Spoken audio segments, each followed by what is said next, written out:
कहानी है एक छोटे से गांव की जहां रामू अपनी पत्नी लीला के साथ रहता था। रामू बहुत गरीब था, लेकिन ईमानदार और मेहनती इंसान था। लीला उसकी पत्नी थी जो हर दर्द में उसका साथ देती थी। एक दिन घर की हालत और खराब हो गई। रामू का काम छूट गया और घर में खाने तक के पैसे नहीं बचे। मजबूर होकर लीला अपनी बहन कमला के घर जाने का फैसला करती है। लीला अपनी बहन के घर के सामने जाकर रुक जाती है। लीला घर के अंदर जाने से झिझक रही थी, पर उसको अपने पति की चिंता थी, तो इसलिए लीला अंदर जाने का फैसला करता है। दरवाजा खटखटाने की आवाज सुनकर कमला बोलती है, कौन है जो सुबह सुबह परेशान कर रहा है? मैं हूँ कमला।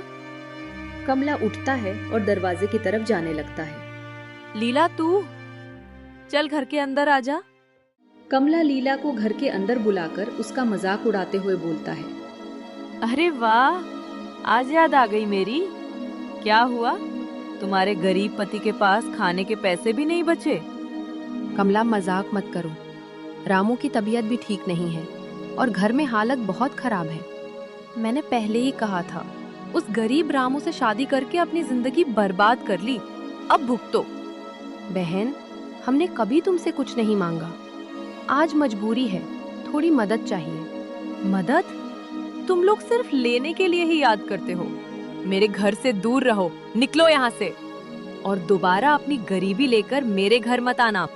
ये बात सुनकर लीला की आंखों से आंसू बहने लगते हैं। बिना कुछ बोले वो वापस अपने घर की तरफ चल पड़ती है। क्या हुआ लीला? कमला ने मदद की?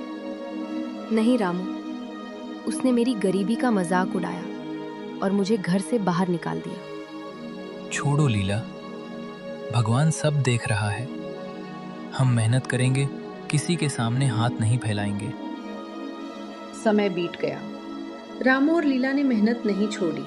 धीरे धीरे उनकी जिंदगी सुधारने लगी।